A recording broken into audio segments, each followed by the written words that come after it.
The UCLA Center for Music Innovation. Glad to have you here for these adventures. Our session, 7B here, is Digitization, Radio, Globalization, and Opportunity. Is the global music hegemony nearing an end or just starting? So in our kind of political and conversation here, we're going to start out with Patrick coming and sharing with us work on digitalization and diversity dynamic of Western popular music. Come on up and share it. And we're going to see if we have time for questions, maybe only one or two each, as we're very tight on time. But please, a round of applause for our first speaker.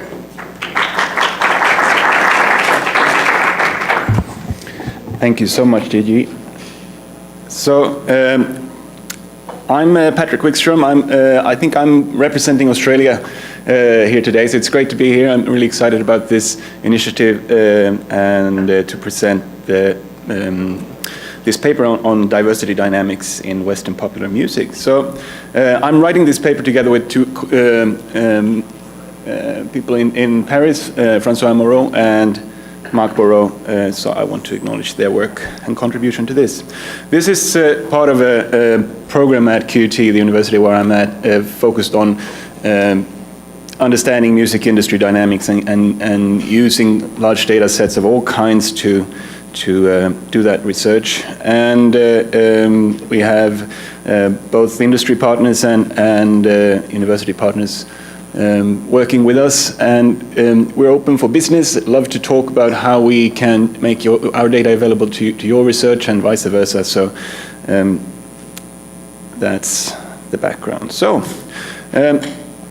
diversity. There's a long tradition of studying diversity dynamics in the music industry in different fields, all the way from, well, further back than that, but in sociology, for instance, Richard Peterson and, in the 70s and onwards, in economics, the work by Joel and others, and in mathematics, computer science, a whole range of work focused on various aspects of diversity. And diversity measured in terms of geography, as we saw yesterday in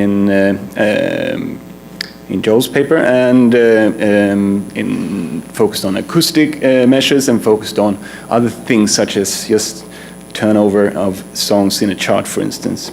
So this paper is in this tradition, and it speaks directly with Joel's paper yesterday, and I'm looking forward to a discussion about that.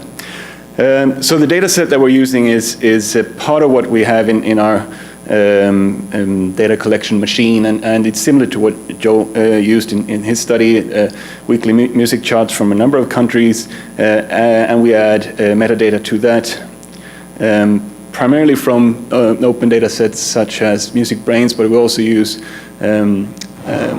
metadata from Equinest, nowadays Spotify, so to do some interesting analysis of diversity based on acoustics or audio attributes.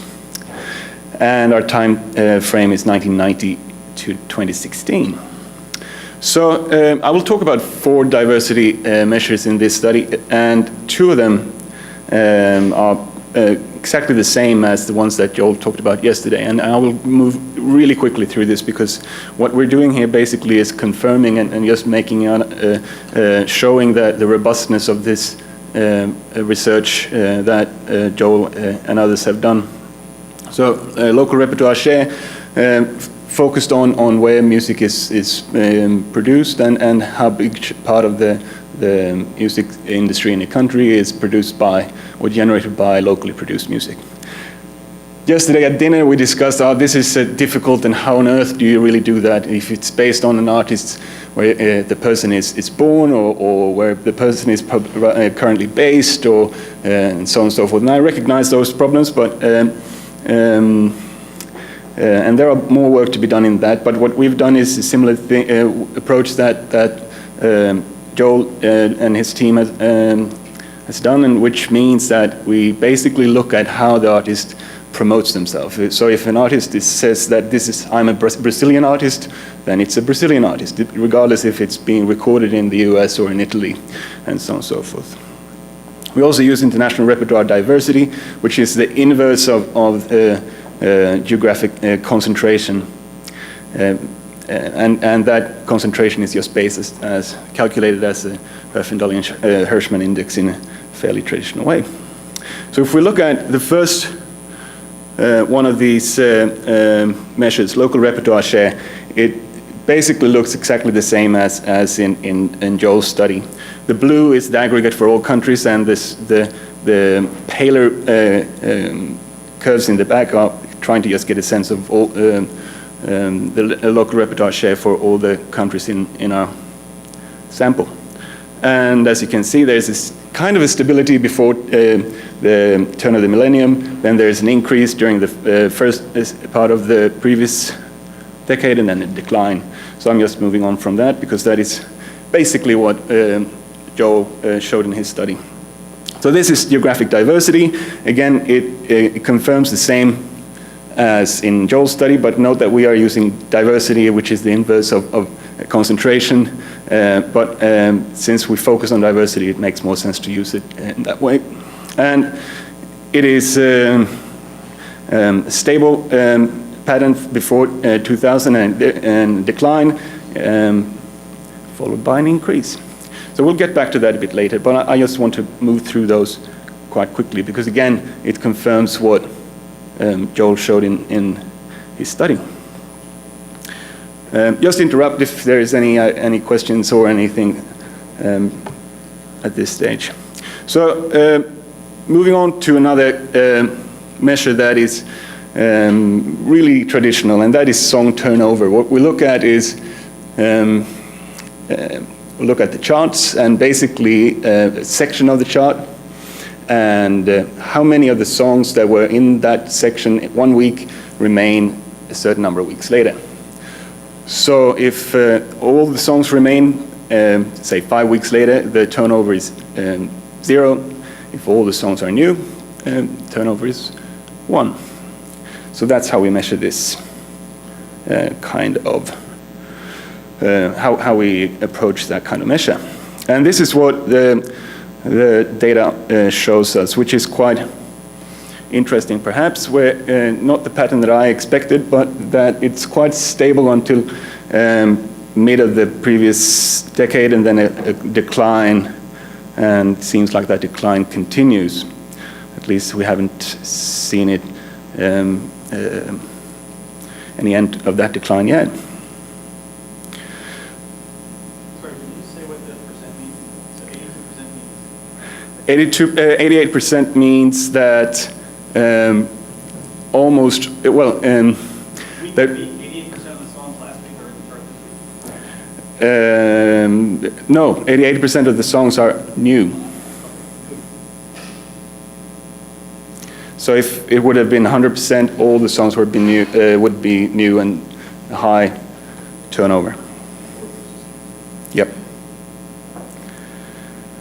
Moving on to the fourth measure, which is based on acoustic attributes and similar to the kind of measures that we talked about in the presentation from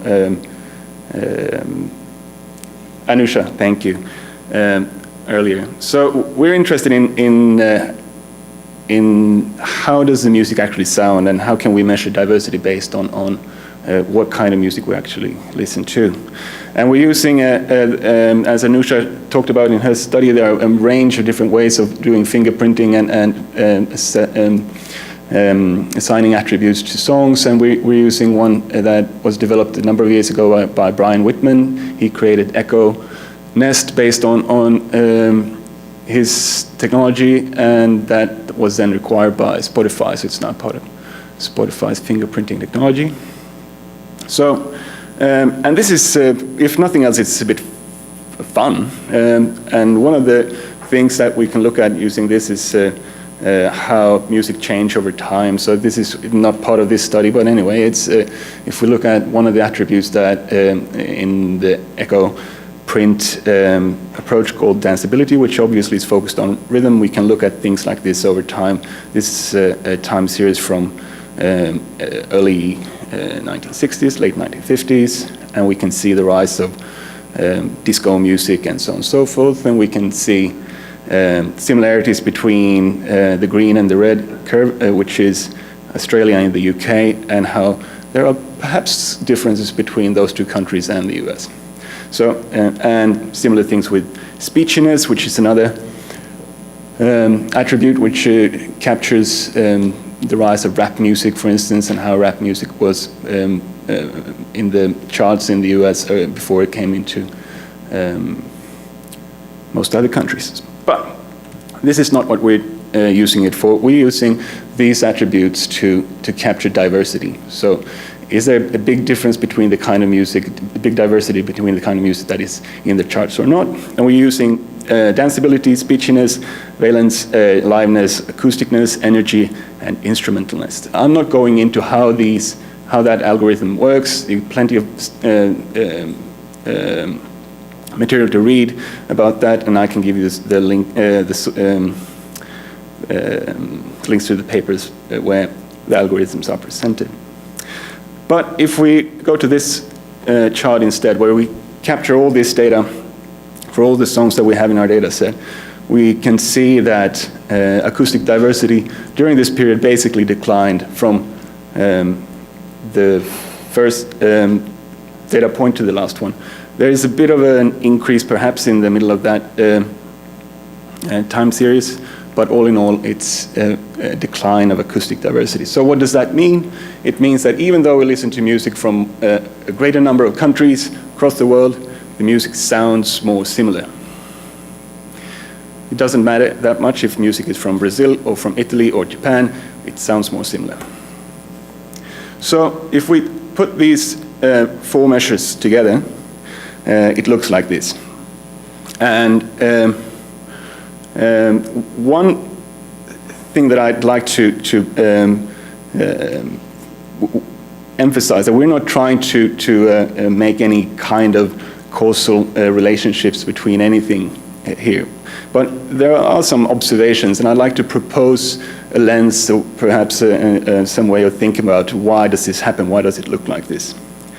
And I'm a media scholar more than an economist, so that colors the way I think about the world. And what I look at is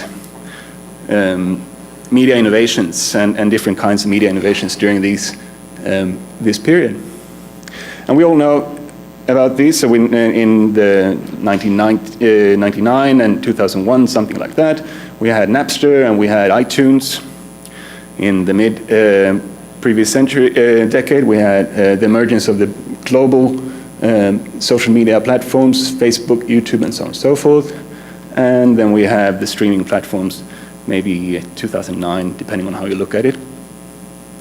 And how I understand, how I think about these technologies or these innovations is that the first ones, they were supply-focused innovations. They increased the supply of music with multiples. But they didn't really change the way we discover music. During that part of the previous decade, the principal tastemaker was still broadcast radio, even though the access to music was greatly improved, if you use that term. The emergence of the social media platforms, though, didn't do very much about supply, but changed the way we discover music. So they changed the demand for music quite dramatically. So we think of those two phases as dominated by supply-focused innovations and demand-focused innovations. And we look at the third set of innovations, such as Spotify and so on and so forth, as just boosting both of those sides, both the supply and demand, just taking it one notch higher. So if we just use that lens again and try to make sense of the dynamics that we see, we can perhaps suggest that there are some patterns that emerge that is possible to make sense of based on these technologies. And we can understand that local repertoire share increased during the supply-focused phase and decline during the demand-focused era. But I don't want to make too much out of that anyway, because again, this is not a where we try to claim that this is the case, this is how they were driven. It's really complex relationships we're talking about here. But maybe just to propose that maybe this is where an interesting aspect to explore and think about how these changes occurred. So with that, I am actually concluding the following, which we're seeing that I support what Joe found in his study, that domestic music increased in the first part of the previous decade and then declined. Same thing with, or the opposite thing with geographic diversity, that it declined, and then we listen more to music from a number of different countries all over the world. We've seen how song turnover declined in the second part of the previous decade and continues to decline. We'll see how that goes. Music stays in the charts longer and longer, we know that. And then we can see that even though we listen to music from a greater number of countries, the music actually sounds more similar, at least the popular music sounds more similar. And I proposed this idea that maybe we can think about this dynamics based on the different technologies that were emerged during these past 15 years. So with that, Gigi, 16 minutes. How about that? That was massively impressive. Round of applause.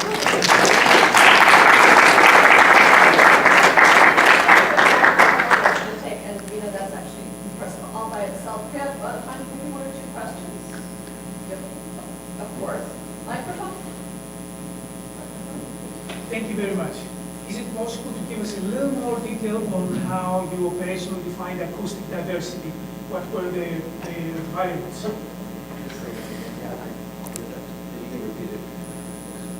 Yes, could you please give us some more detail on acoustic diversity, the acoustic parameters used?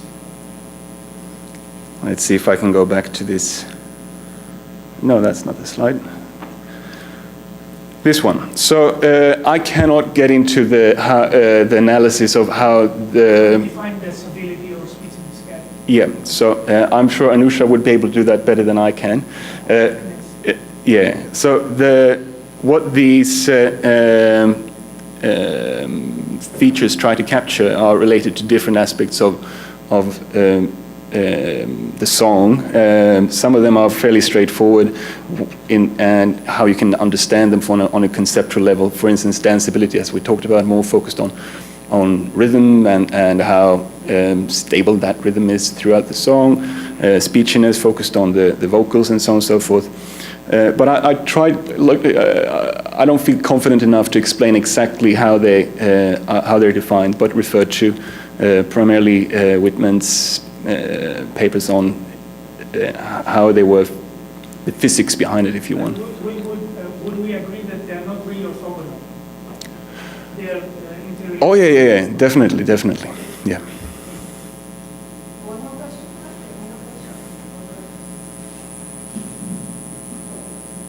So was that only sales data, or did your analyzing with turnover, repertoire share, all that kind of stuff? Is it chart? You're looking at charts from sales only, or is that also streaming data? It is also from streaming data, yeah. Do you see a difference in the two? We did not make that comparison at all. So we looked at the main chart in each territory, and this is one thing that is quite interesting and obviously has an impact on this. Different territories changed their policies for how they created the charts during different parts of this period. Some of them did it earlier, some of them did it later. So that has an impact, and there are lots of other distinctions between the different countries and the different charts that needs to be taken into consideration. Please let me thank Patrick again for his presentation. And our next presentation is Alan. There you go.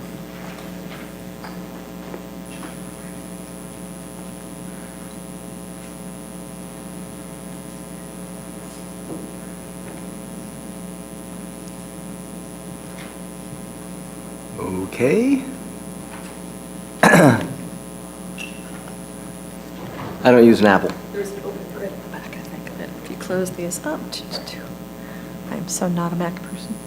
Yeah, I tried that. Huh. And, oh, we gotta find, Okay, okay. Krueger. That's it. Whoop, One up. one up. Great.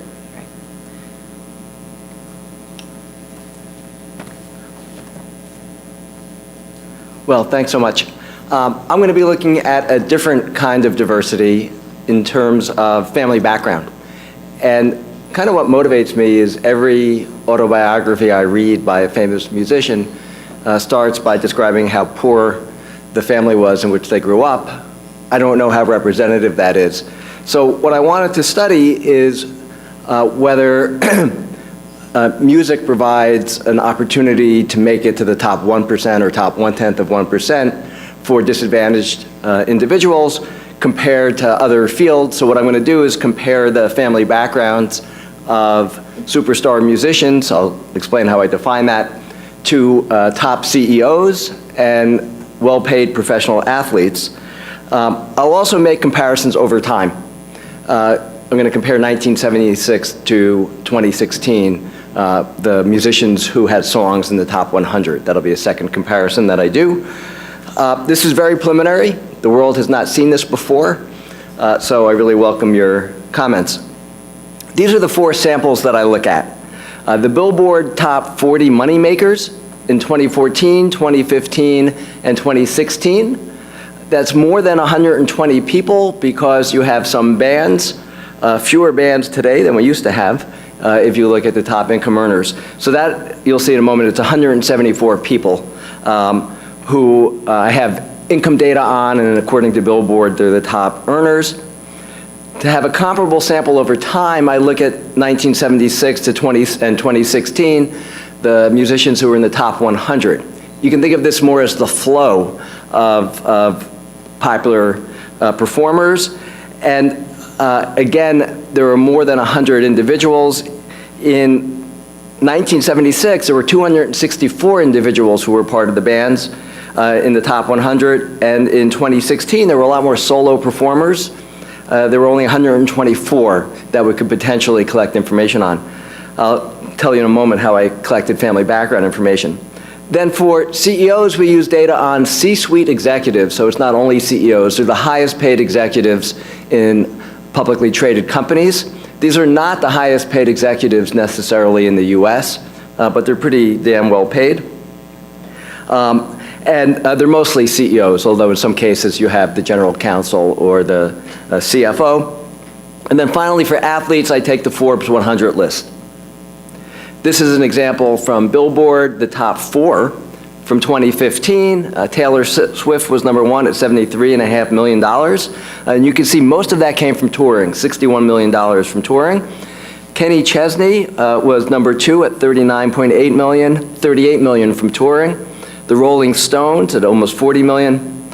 And Billy Joel at $31.7 million, again, mostly from touring. Now, you notice that this is quite a wide age range. The average person in the top 40 moneymakers is 47.5 years old, almost exactly Kenny Chesney's age. And in a way, they're kind of an average of the top 100 from 1976 and the top 100 from 2016. You'll see that later on. Although in order to get into that average, one needs to have survived from 1976, which is not as obvious a proposition as it seems. Data collection. So what we did was we used the American Community Survey as a guide.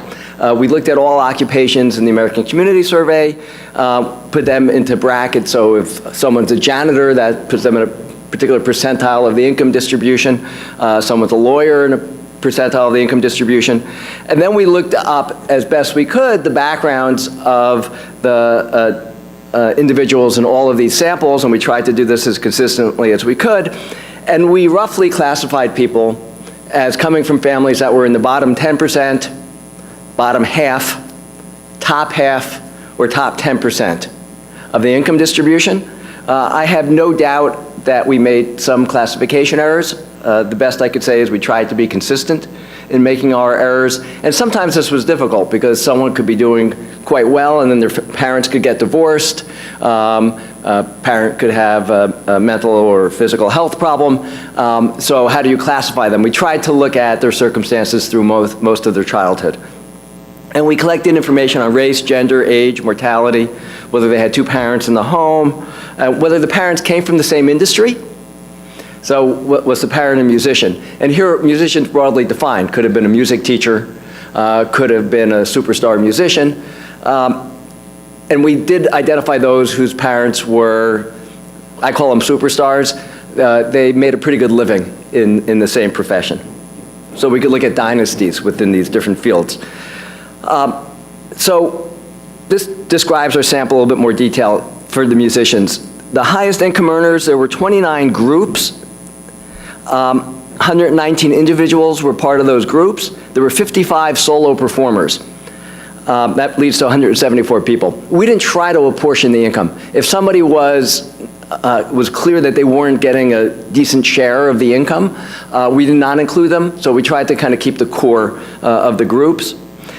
1976, there were 52 groups composed of 233 individuals, 4.5 individuals per band.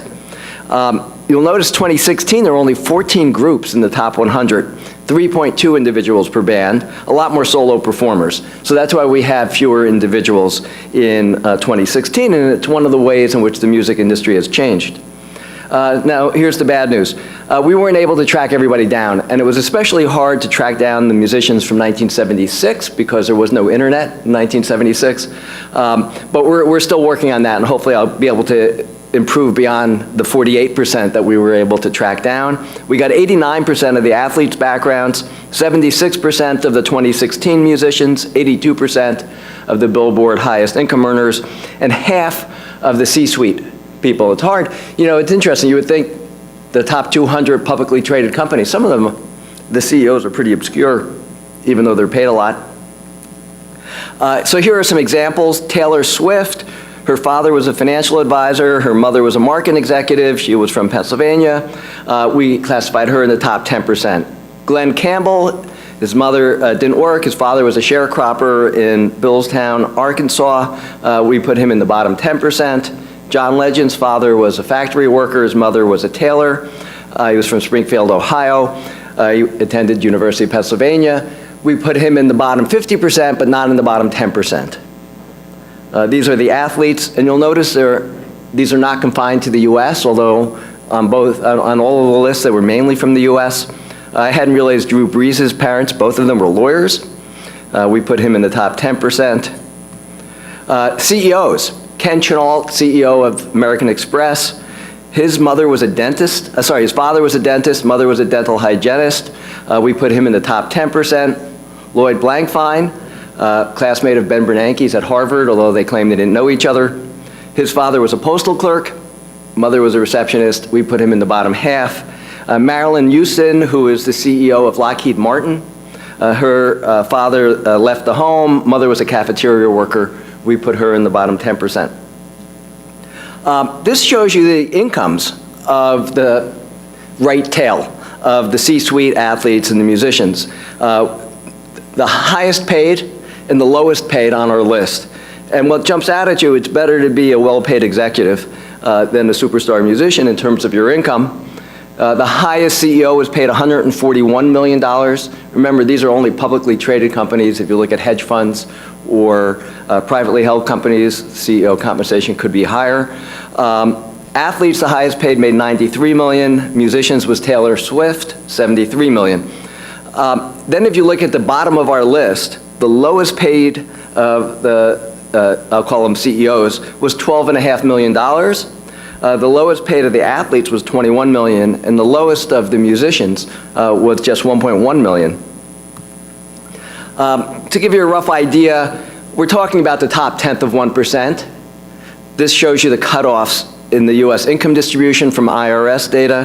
The threshold for the top 10% is $128,000 a year, top 1%, $429,000, and the top 1/10 of 1%, $1.9 million.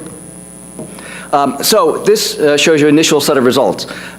Start on the far left. What fraction of the musicians, this is the 2014 to 16 top income earners from Billboard, came from families that were impoverished? That's the bottom 10%. It was 7% of the musicians. So the autobiographies I've been reading I don't think are representative of this cohort. If you look at CEOs, it was quite a bit lower, 3% came from families in the bottom 10%, and for athletes, 16% came from the bottom 10%. If you look at what fraction came from the top 10%, it's interesting because it's above 10% in all cases. 38% of the CEOs came from families in the top 10%, and athletes and musicians were pretty similar, 20% and 18%. And then we have this kind of crude cutoff, bottom half, top half. You'll notice this is a little strange because I didn't want to say the 11th percentile to the 50th. So those in the bottom 10% are included in the bottom half. And the musicians and the athletes are more disadvantaged compared to the CEOs, although I have to say the gap was not quite as great as I thought it would be. This just gives you, for general background, well, what does it look like in the US as a whole? So this shows you from a study that Raj Chetty and co-authors did, looking at individuals in their early 30s in 2011, 2012, who are in the top 1% in the US. So not top 10th of 1%, but top 1%. 45% of them came from families whose income was in the top 10%. So they look like the CEOs, even more advantaged than the CEOs. 83% came from the top half. Only 2% came from the bottom 10% of the income distribution. So it looks, I would say, pretty close to what we found for the CEOs, and it looks like the athletes and the musicians are coming from more disadvantaged backgrounds compared to others who are in the top 1% of income earners. This breaks it down by genre, and interestingly, rock looks like it's a bit more advantaged than country or pop in terms of family background. If you look at pop, 19% came from families that were in the bottom 10%, 5% were from impoverished families for country, and 1.4% for rock. And then if you look at the other end, 24% of rock musicians came from the top 10% versus 16% for country and 6% for pop. This shows you why, for sports, which was interesting, football looks very bipolar. A lot come from poverty and a lot come from the top. 23% of the highest paid football players, football here is American football, 23% came from the top 10%, 15% came from the bottom 10%. And this actually kind of gives you an explanation for why football or sports look so bipolar. Look at the right. Parent was a star in the industry, 16%. I thought this was going to be a lot higher for music. Only 2% of the highest income earners had a parent who was a star in the music industry. 21% had a parent who was involved in the music industry. As I said, could have been a music teacher, could have been someone who was a backup singer and never a superstar in the industry. And I was surprised by that because branding is so important in music. Reputation is so important. In politics, having a name like Bush is helpful. Having a name like Clinton, I'm not so sure. A name like Roosevelt is helpful. And you see dynasties, Kennedys and so on. It's a bit frightening if you think about the large Trump family, that dynasties matter. I thought music would be similar to that, and it's not, at least when you look at the real superstars. But in athletics, there is much more of a family connection. And of course, I can't tell whether that's due to genetic advantages. It's helpful to be tall if you want to be an NBA basketball player, and you're more likely to be tall if your parents are tall. Or I don't know if it's because of training and growing up in the house of an athlete. Demographics. There aren't too many women in any of these professions. 15.5% of the highest paid musicians are women. 11% of the highest paid corporate executives, just 1% of athletes. Anyone have a good guess who that is? Serena Williams. Exactly right. She was the only woman in the top 100. If you look by race, half of the highest paid athletes were black. 10% of the highest paid musicians were black, and only 0.5% of the highest paid executives in the US are black. Okay, so let me get to the comparison of 76 to 2016. And here I wanted to make this as apples to apples as possible, which is why I'm looking at the individuals who were part of the top 100 songs. If you go back to 1976, I just took that year because it was 40 years ago. It was a darn good year for music. These are the top 15 songs, silly love songs, Don't Go Breaking My Heart, Disco Lady. Doesn't necessarily accord to my ranking of these songs, but at least I'd heard of most of them. And then 2016, you see Justin Bieber on top, Drake, Rihanna featuring Drake. There's a lot more featuring in 2016 than there was in 1976. These are the individuals. Paul McCartney, Wings, did very well. Freddie Mercury, Peter Frampton. If you look down here, you'll see John Lennon. There was a Beatles song in 1976 that was in the top 100. Glenn Campbell was number 100. In 2016, you see the individuals. This is their characteristics. Of the musicians in the top 100 in 1976, 15% of them came from families in the bottom 10%, which I call in poverty. For 2016, it's 26.5%. So it looks like music is providing more of a upward mobility. And I can account for both of those because if you'll remember, for the highest income earners, 2014 to 16, only 7% came from the bottom. So why is that so different? Well, first of all, you need to be alive to tour. Call that Krueger's Law. And mortality is related to family income. If I divide the sample up between those who are still alive and those who are deceased, you can see those who are still alive from the 1976 top 100, only 10.4% were from impoverished families. For those who were deceased, 29% were from impoverished families. So there's a survivor bias going on here. And if you look at the 2016 group, what's driving things in the most recent cohort is hip hop and rap. 53% of the performers in hip hop and rap are coming from impoverished family backgrounds versus 11.7% in other genres. And hip hop and rap, as was mentioned before, they're dominating in streaming. They're doing very well in streaming, not necessarily in income, but they're doing quite well in streaming. They're about 30% of the performers in the top 100 in 2016. If you look at some other characteristics, they're a little less likely to have parents who were musicians, less likely to come from two-parent households today than in 1976, although that could be reflecting trends in society. A lot more likely to be female, but the increase is from 10% to 27%, still well below half. Average age was about the same. They were 30 in 29.9 in 1976, 28.7 today. Whoops, going the wrong direction.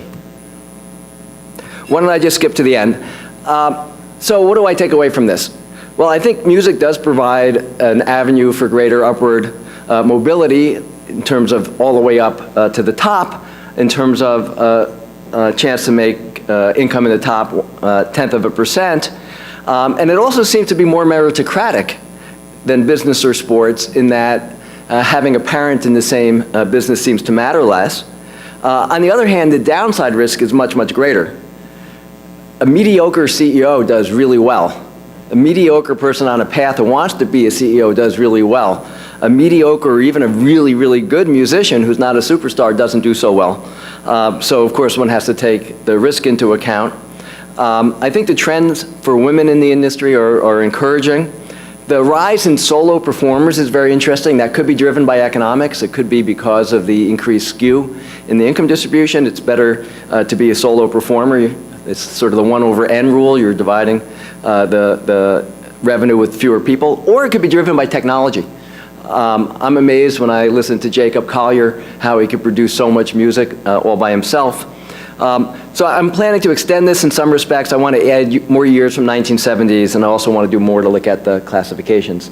And Gigi, maybe I left a minute for a question or so? No, we have time for a couple questions. Anything else you want to add to wrap up?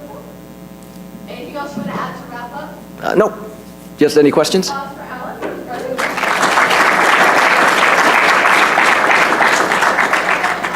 For one long or two brief questions. Or none? Speechless. They are speechless. That is really kind of. I think that's what happens when you have 7 sessions. We'll have two brief questions.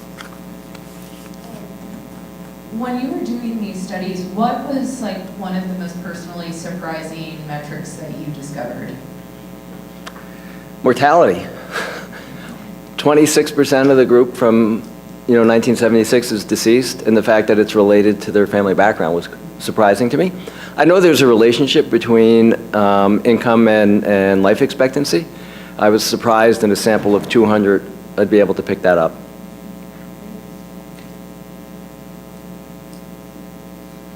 And second, quick question, quick answer. You notice the difference in reward for CEOs versus other high earners. Now with the trend of startups and many musicians being their own CEOs, do you see this maybe coming closer together, or is there? That's interesting. I think that the business ability is underrated in music.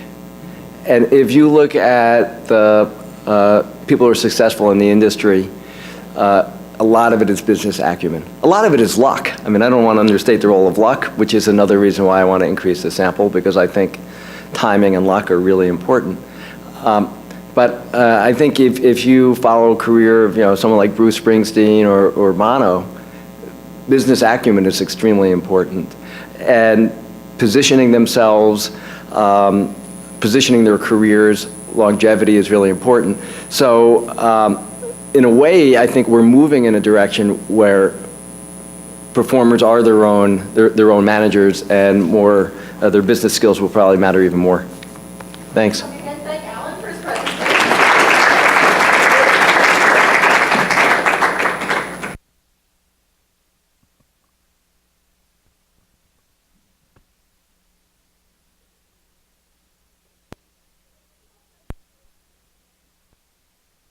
Middle Tennessee State University will share with us his work on station ownership.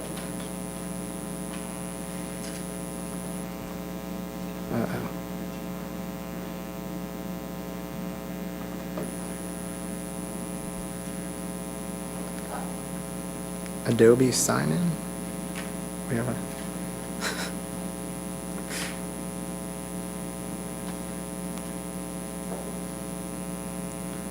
It just opened a few minutes ago. It's just a PDF. Oh, let's see if this thing will open it. There you Do you mind trying to open it with the preview?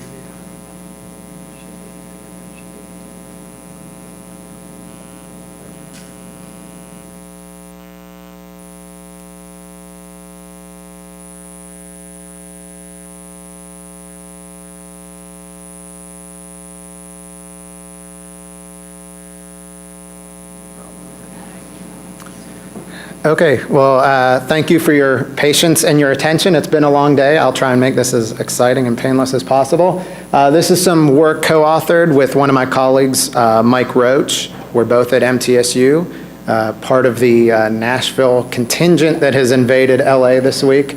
But here we're looking at station ownership and the playlists of radio stations.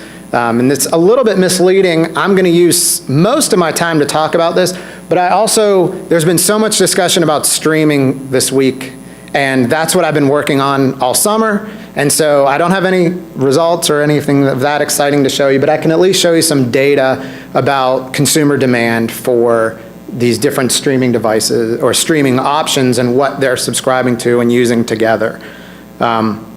So I'm going to skip a little bit of this introduction for sort of the sake of time and keeping things moving.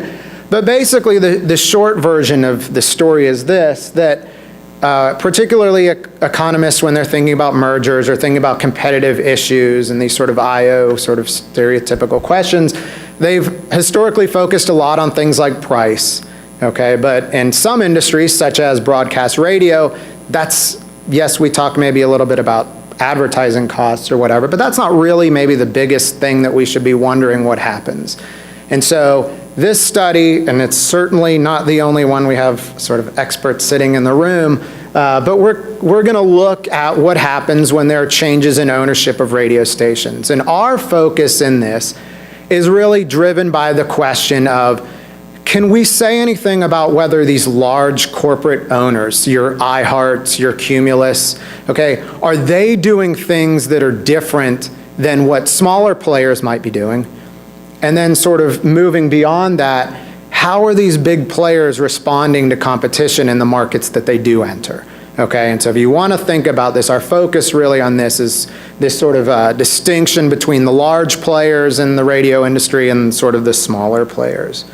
Okay, so this study is going to use information from two sort of main categories of source. The first is the radio stations, the owners, their broadcast formats. And that information is going to come from Radio and Records, who put out a directory. And then, as you can see, I couldn't resist putting in the little asterisk here. Also, massive amounts of company financial statements and press releases to try and identify tangible dates of when these things switched. And then we're going to combine that with actual radio playlist information, which is provided by MediaBase 24/7. And just as a comment, a lot of the economists have raised issues throughout these past 2 days about data availability. I guess I would like to say something nice, that MediaBase, you can get this playlist information for free. Very, very minimal hassle, so I like to give them credit for that. We're going to look at a period between January 2006 and January 2010. We're going to look at 7 major formats of the radio stations, which you can see on here, and I don't need to sort of read to you. And we're going to have 126 different radio markets during that sample. All right. So what do we look at, or what are the measures that are going into sort of the regressions? Well, generically speaking, they fall into 2 categories. The first category looks at the relationship between pairs of stations. Okay, so in LA, station A is one rock station and station B is another rock station. Okay, and so we're going to look at measures that are relationships between the two of them.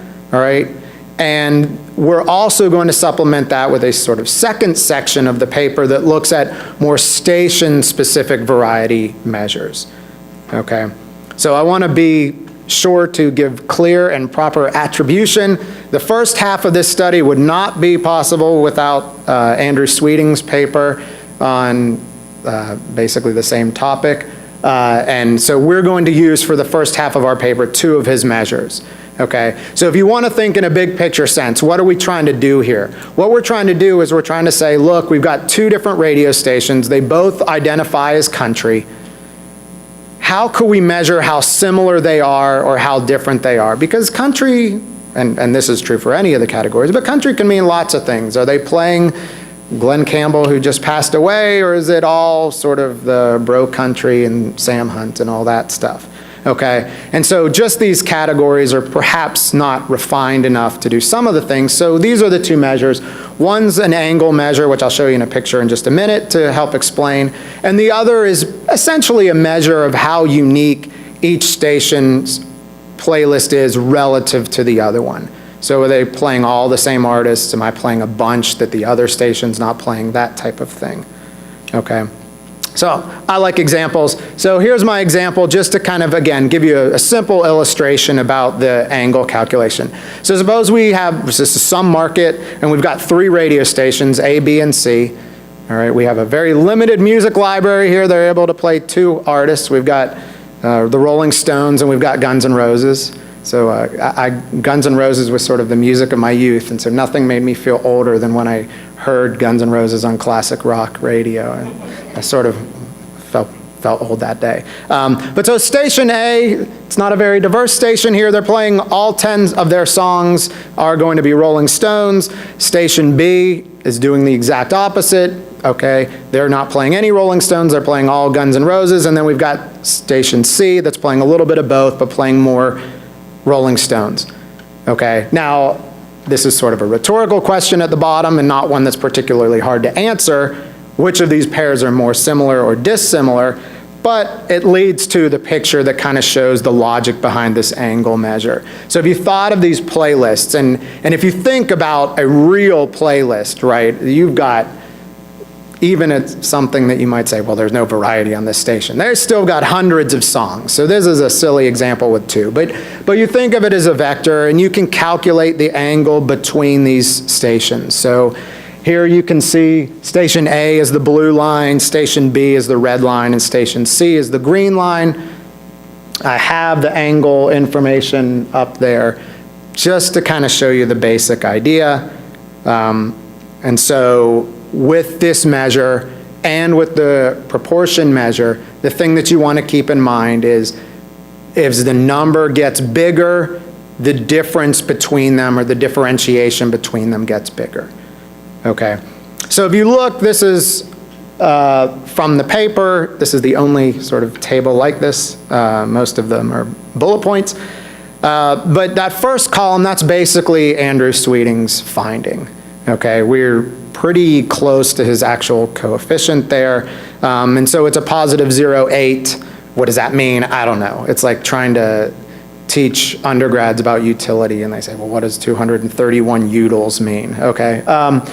But what I do know is that a bigger number means greater differentiation. So the idea here is that if 2 stations have the same owner, so we have 2 country stations in a market or 2 rock stations or whatever it is, what that number in that first column says is that if they switch from being separately owned to being co-owned, then they increase the difference between them. They start moving further apart, if you will. Okay, that lumps everybody together, and so then you get sort of the next couple of specifications there. I'm going to focus on, I guess, the second column, which you see the 0.109, and then you see a negative number. So what does that mean? What that means is if we look at what we very creatively, we're economists, I guess we're not very creative, what we've creatively called big radio station owners. Again, that's your iHearts, your Cumulus Media, your CBS Radio. Those are your big monsters. They differentiate their stations less. Okay, so yes, if they own both of them, they do move them apart, but they move them apart less. Okay, and so you can see we do some other things if there's more than 2 of that format and all that stuff. So the punchline from this would be that if stations are owned by the same owner, they tend to be diversified more, but large stations diversify less than smaller ones. And so you might be inclined to say, oh, well, that means that large radio station owners are bad. They're not giving us enough diversity. And perhaps that's the case, but it doesn't have to be the case because we need to know a little bit about consumer preferences. Okay, so I like pictures. So we have here a line just representing sort of different styles of rock, all the way from yacht rock on the one end to, you know, sort of extreme heavy metal on the far right there.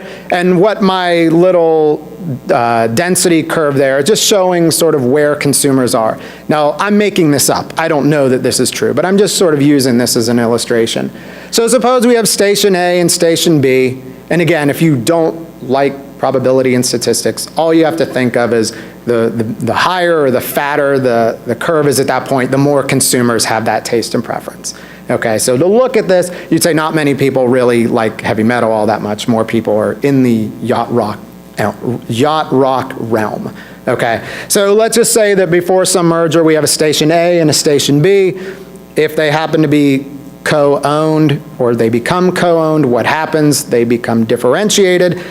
And let's just suppose this is what happened. Again, this is a made-up example. I'm not saying it empirically did, but you would actually say, well, this was bad. We were actually better off before. Okay, so this might be quote unquote too much differentiation. Now the handful of metalheads are happy, but the rest of the people that want to listen to mellow rock at work now only have one choice. Okay, so having said all that, just sort of as it says on the previous slide, warning doesn't necessarily mean better. So then we look at a sort of the next section of the paper looks at station level measures of variety. So what's happening at individual stations, sort of not these station pairs, but what are they doing? And so we have 3 measures here. We've got basically an HHI based on their artists. Okay, so it's not song level where sort of all Billy Joel songs get lumped together. It's an artist HHI.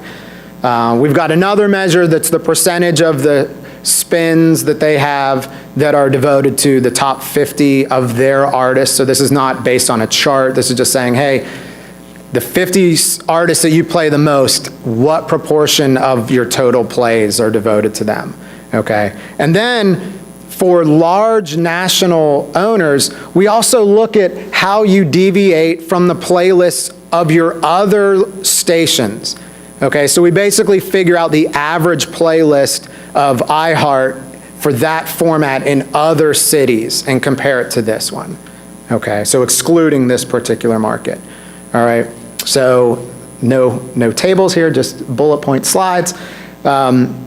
With regard to the HHI and the top 50 measures, as you can see, the results are not particularly strong with regard to owner size. What does this mean? We don't see that larger owners are all that more or less sort of diverse in their music offerings relative to smaller stations. So if I were hired by iHeart to, sort of have a PR campaign or do something along those lines, I think I would say, look, everybody criticizes us and say, oh, we got 100 Taylor Swift songs an hour or whatever. It does not appear to be the case. It does not appear that large corporate stations are less diverse in their playlists than the smaller or more localized ones.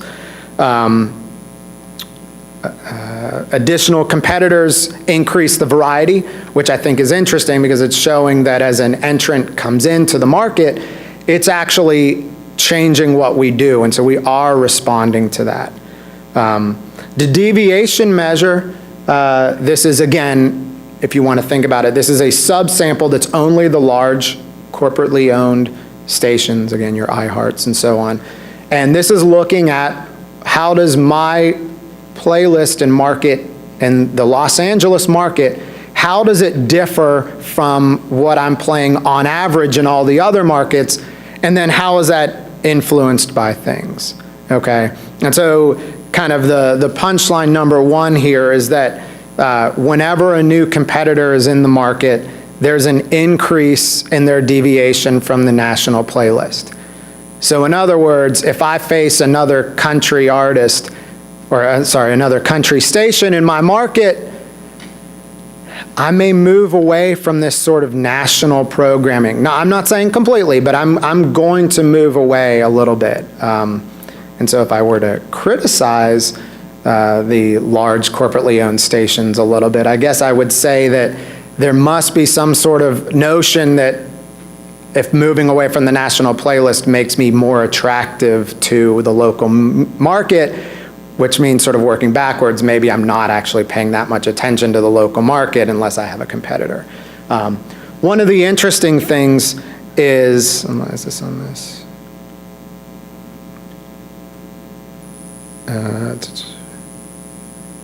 Oh yeah, so that's basically the story there. The one last thing I wanted to say about this before I kind of intro the next topic here is that there's kind of an interesting idea here that if I own a station in a different format than this one, I'm more likely to stick with the national playlist.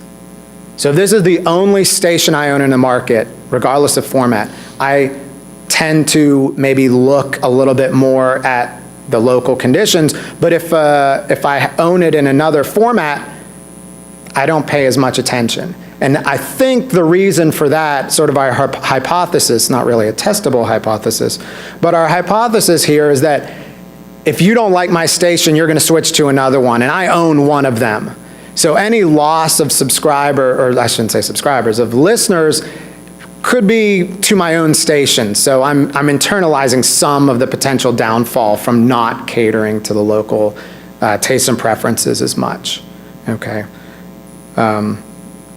So let me plug and give you a little picture about this next paper. I have a friend and co-author, Ken Wilbur. He has on his website, he has a little thing like shameless self-promotion, and he lists, I was on this radio station or whatever.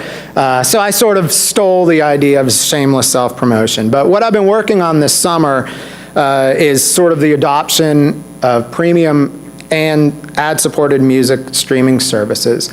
And my focus and how that sort of ties into this, perfect, thank you. How that sort of ties into this is I'm really interested in how the choices consumers make with regard to these technologies. And I'm not talking about the usage, I'm talking more about which services do you either buy or utilize or have an account for. Okay, I'm not sort of within the app or within the service, what are you doing? I want to know how that decision, if at all, is affected by things like local radio. To perhaps be somewhat blunt, is iHeart driving people to Spotify? Okay, that's the type of question that I'm interested in. Okay, and so this is just a table. This is based on a survey. I can provide more information if you want to sort of email me or whatnot. I should hopefully, knock on wood, have this paper done pretty soon. But this is really a pivot table. All right, this is low-tech pivot table. So my survey has sample weights, and this does not have sample weights at all. All right, but this basically just asks what streaming services, free or ad-supported, do you currently subscribe to or utilize? All right, and so just a little bit of explanation.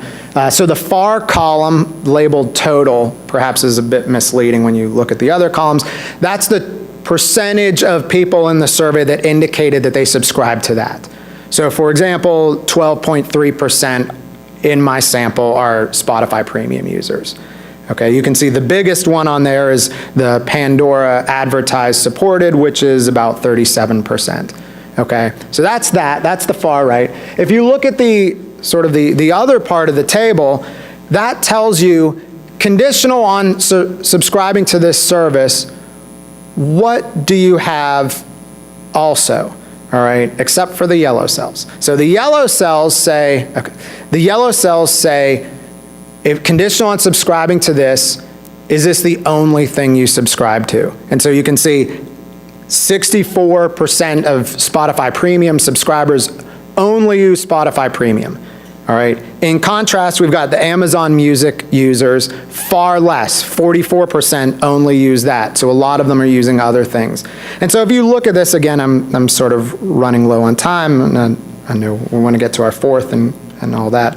But you see some interesting things that are perhaps not super counterintuitive, but it's nice to see it represented in data. So for example, if you use the Spotify ad-supported, which again, you're not paying for, notice that almost 31% also use the Pandora free.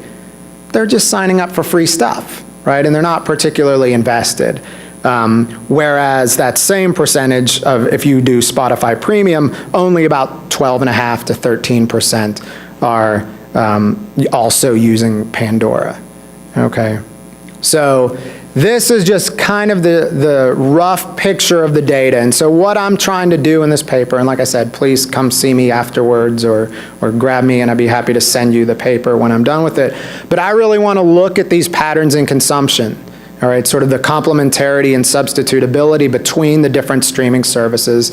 And I also want to incorporate the geographic element. So are we noticing different patterns, and can I tie it back to things like what your local radio market is or things of that nature? So thank you. So we thank Adam for his presentation. Questions? So we have Jennifer come up to do the final presentation here. Okay. Jennifer is not presenting. I am. I'm going to let my husband Stuart will be presenting. Excellent. Come on.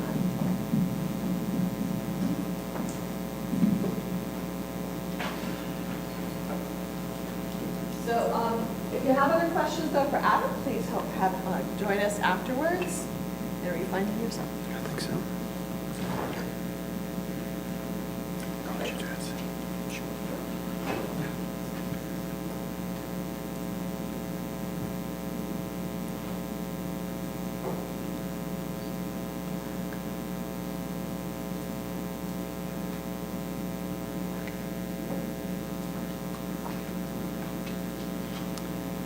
Thank you. Our title is, Do Musicians Dynamically Program? And what we mean by that, it's the way economists describe how people solve problems. And when we're asking this question, we're literally talking about the artist we had up here the other day, and we were asking them questions, and you could see them doing this calculations in her head. And when they do that, economists, a lot of times, we say that they are dynamically programming. I'm going to define it a little bit more later on, but the type of problem we're going to give these artists is about releasing their sophomore album. Everybody we've talked to in the industry has told us that the sophomore album is very, very important for musicians. The sophomore album being the second album after their freshman album. We're going to take that seriously, and we're going to ask, if it is a very important decision to release or not to release their sophomore album, do they do it in a way that is called dynamic programming? And so that's our main question. By the way, my name is Stuart Fowler, and I'm at MTSU, just outside of Nashville. Jennifer's at Belmont, along with Rush Hicks, our other co-author. Jennifer and I are both economists. Rush is actually a lawyer, tons of years of experience doing music business law, and has the platinum on the walls to prove it. Anyway, so this is what we're going to do. We're going to develop a cohort data set, and then we're going to look at and analyze the data set with respect to their sophomore album release. Who are they? What do they do? When do they do it? And so on. And then we're going to develop a theory, this dynamic programming theory, and we're going to ask, does that theory explain what we observe in the data? If it doesn't, we'd say artists don't dynamic program. If it does, we'd say tentatively yes, we think maybe artists do. Our motivation for the paper comes from a graph like this. This is Kenny Chesney's album sales. This is his third album in the, I guess, red or orange. And typically, most album sales decline towards zero after you've released it. But you see, he's released a third album sometime in July of 1996, somewhere around there. And you see his second album actually gets a bump from the release of the third album. This is called backward spillovers, and it was documented by Hendricks and Sorensen. And for us, it's a very important paper because it suggests that knowledge about an artist that may be generated by a release of a third album is important. Knowledge, this buzz, creates new listeners. And whenever economists think about knowledge, we think of a stock. You can think learning is a rate, and it adds to our knowledge. Knowledge is a stock. Whenever we think about stock, we think of state variables, things that we cannot change today, but can be changed by our decisions, by our actions today. When agents do have stocks and they do dynamic program, such as releasing a sophomore album, when to release or not release, then a type of solution that arises is called a reservation strategy. I will release, if I'm an artist and I have a freshman album and I'm thinking about releasing a sophomore album, I might release if the knowledge about me which will create new sales for my second album and thus my first album, I will release if the knowledge about me is at a certain level. That's the type of solution we see from a dynamic programming problem that is discrete to release or not release your sophomore album. By dynamic programming, solving a dynamic programming in this setting, we are talking about whether these artists, when they are deciding to release, whether they rationally forecast future net benefits from their current action of releasing an album. So look in the future, and they say, given I have an expectation about what will happen, I discount it, I evaluate it, and I compare it to the alternatives. The alternative would be not to release. That's a dynamic programming. Alternatively, you could think about if they don't solve dynamic programming problems, it may be because they love being an artist. We saw that the other day too. You saw when we asked the artists questions, a lot of time they said, I create music because I'm passionate about it. Not necessarily because I get something from it in the future, monetarily, but I get something from it today, from the present, because I love being an artist. So there is an alternative to solving a dynamic programming problem, and they do it for the love of the fact that they love being a musician. We're going to make some assumptions in this research. One of the things what we define about an artist, it also depends on the label. Surely you can't have a second album released without the artist cutting the album, but it also depends on the label as well, whether or not they release the album. So when we say artist, we're generally taking both the artist and label who are doing this joint decision. Additionally, we're going to assume later on in our theoretical model that the longer it takes an album, that is, if they delay the release of their sophomore album, presumably it would be better.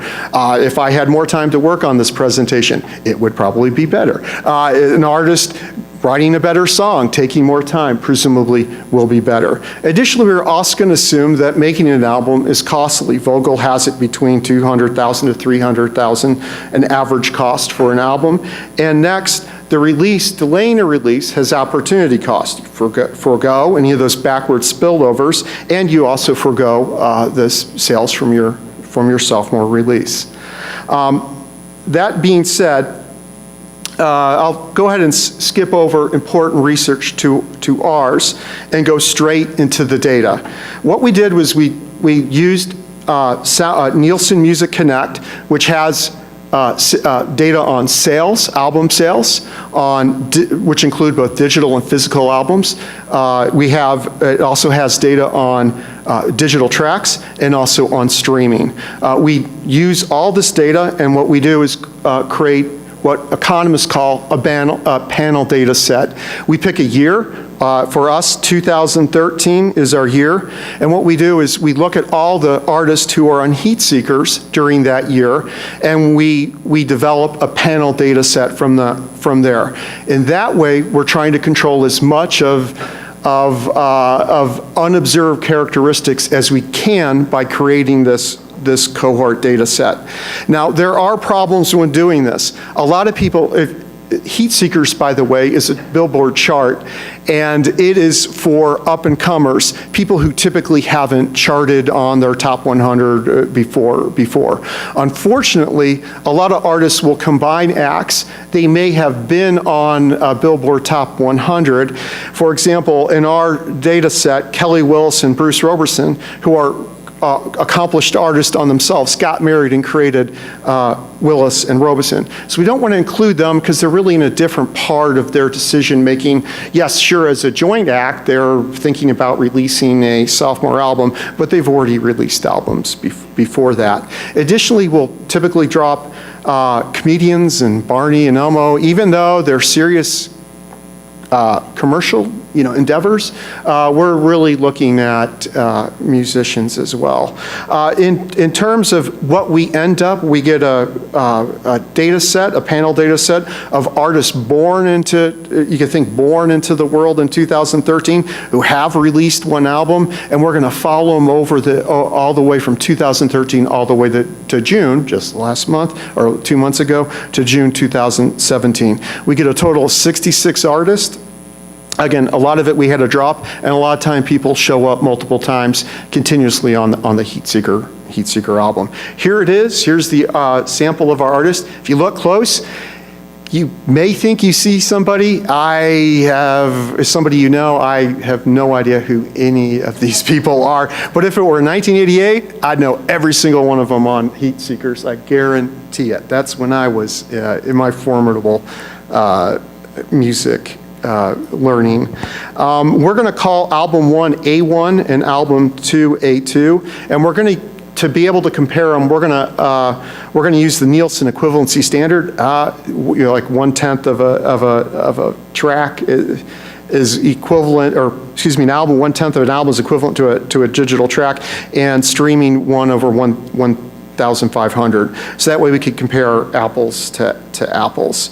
I'm going to present a table, but we should be careful in comparing down the columns. Again, so the way to read this table is these are monthly sales, not in dollars, but in units of our artist in the sample, the monthly average. So for example, A1 sales for the total population is 349 per month in our sample. A1 digital tracks for our total samples, 1,075. Now you divide that by 10 if you wanted to compare it to album sales. And same with streaming, you would divide that by 1,500 to be able to compare it. So album sales more important, streaming second, and then digital tracks comes in third. The next two columns present the data for those who only released one album and those who released two albums. You can see there's a big difference. Those who release only one album have lower sales on their first album, digital tracks as well as streaming from with respect to those who have released two albums. Now you got to be careful. There could be backward spillovers. So this is exactly what you would expect if there were backward spillovers. I mean, you got to be careful to say, well, people with one album, they should just release two and they get more sales. You got to be careful because that could be the case if there were backward spillovers. You'd expect more sales on the first album. However, it could be, and this is the dynamic programming part, it could be that people who had dog or not so good first albums are rationally expecting that their second album is not going to be any good and thus don't release their sophomore album. So, and kind of that's what we're after. So the next table, the first sophomore album release was 12 months after their first release. So what we did was look at the first 11 months for everybody, those with only one album and those with at least two albums. This would be before any spillovers, and sure enough, those with two albums sell more albums, sell more digital tracks, and sell more streaming. The other data down there are data that comes with the Nielsen data set. Spins, which are radio spins, and social media hits, which would include Wikipedia pages, which would include Twitter likings or followings, as well as Facebook followers. They can be negative if people leave or dislike you or stop following you. Could actually, some of these artists from week to week could have negative social hits. But this would suggest to us that, hey, those with good A1 sales for the first 11 months are rationally expecting good sales and would lend to our dynamic programming theory that they're solving this problem as opposed to doing it just for the love of the art. Now, this figure right here is probably the most important figure for us because this is the one we're going to try to explain. This is the histogram of those of the months that our artists are releasing, those who do release, the artists who are releasing their album. The first couple come at month 12, about a year after their first release. The majority of them, I mean, are centered around 31, and 31 is the average 31 months to their sophomore release. Notice it cuts off pretty close at 50, and we haven't seen any more. Now this graph is a little, it's not true that we go all the way to 250 months. Our data set only goes from 2013 January all the way to June 2017. So it ends right around, after 50, but we haven't seen anybody 50. This graph is put on the same axis as our model. So we're going to simulate a model that we let them go all the way to possibly 250. Now, In doing this, what we're going to do is estimate probabilities of album sales, and we're going to give it to our theoretical agents. These theoretical agents we're going to artists, and we're going to ask what would they do with this knowledge if they dynamic programmed, and would it look like that graph that I just showed you? In doing that, this is what economists do. We develop econometric models, and we estimate these probabilities, and then Jennifer and I and Rush, we're going to give it to our theoretical agents. In estimating this, what we'll do, the sales of an artist, whether it be album, digital tracks, or streaming, we'll say spins are important, and typically you'd expect more sales if you had more spins. So we think BA1, for example, would BA11A would be positive. A1 months, typically an album declines, or the sales of it, either the album, tracks, or streaming decline after the release. So we think that that coefficient in A1 months, the months away from the release, would be negative. For album 2, we're going to do something similar, except we're going to include the social hits data that Nielsen gives us. Unfortunately, the social hits doesn't start in Nielsen dataset in 2014, so we couldn't use it for album 1. We can only use it for album 2. But we think that coefficient would be positive as well. The more social hits you have, probably the more sales of your album 2, whether it be streaming, digital tracks, or album sales. Here's our table. Hard to see, but what I want you to take from this is everything that we would expect, the signs, the coefficient signs are what we had expected. For example, spins are all positive for A1 sales, the album 1 sales, album 1 digital tracks, and album 1 streaming. The more spins you have, the more of all those things. A1 months, as you move away from your release date, which is A1 months, your sales go down, exactly what we would expect. The other parameters, these I's, these are the spillover effects, and we do find, as Sorensen and Hendricks did, we do find spillover effects in our data. Album 2, you get exactly what we expect too. The more spins, the more sales, either digital tracks, streaming, or album sales. And the further away you are from your release date of album 2, the less sales you have.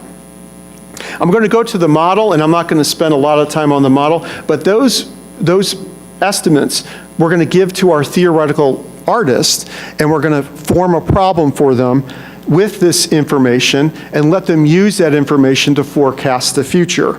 The way a dynamic programming problem would work is they have a choice. At time t, release, and if you did release, you'd get V2, which would be the sales from album 1, all the different sales, tracks, streaming, as well as albums, and you get album 2 sales, but it may come at a cost, this cost of like $300,000 that we saw before.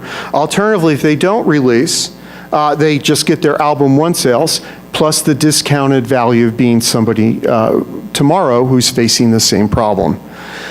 Moving ahead, I'm going to go to the calibration of the model. The model's theoretical, and us economists, that's how we talk to each other with math. That's the language of economics. But I'm going to calibrate the model by picking a discount factor, how they discount these artists discount the future by 0.95, and we're going to normalize the cost. We're going to make it real by the average price of an album, which is $10. What we're going to do is for each artist, we're going to give them a hypothetical sales over their lifetime. Like, platinum would be 500,000 album sales. So we're going to have platinum, we're going to have gold, we're going to have people who have dogs for second albums, who are expecting dogs for their second album. We're just going to draw it randomly, giving them all these things. We're going to ask them, what would these dynamic programmers do in these situations? Well, what it turns out is these theoretical agents, they would, on average, release their album at 38 months, which is pretty close to this data sample of 31. Additionally, the histogram we get from these agents, which is this left graph, looks pretty close to the data. It is shifted a little bit to the right, but if you notice, after about 50 months, it declines to 0. Very much like what we saw in the data. Alternatively, the second graph on the right is where we said they don't dynamic program, that we just said, let's suppose the agents just do whatever's in their best interest. If it makes them feel good, they do that. We see that you don't get a picture that looks like what we saw in the data. In fact, the dynamic programming theoretical agents look more like what we saw in the data. I'm going to sum up and say that we do have more to do. We want to be able to estimate and solve the model at the same time. Right now we did it separately. And we want to include more data by going to including the 2014 heat seeker albums. Just time, it takes a lot of time to download this data from Nielsen, the data sets. And so it just takes time to download. Anyway, thank you.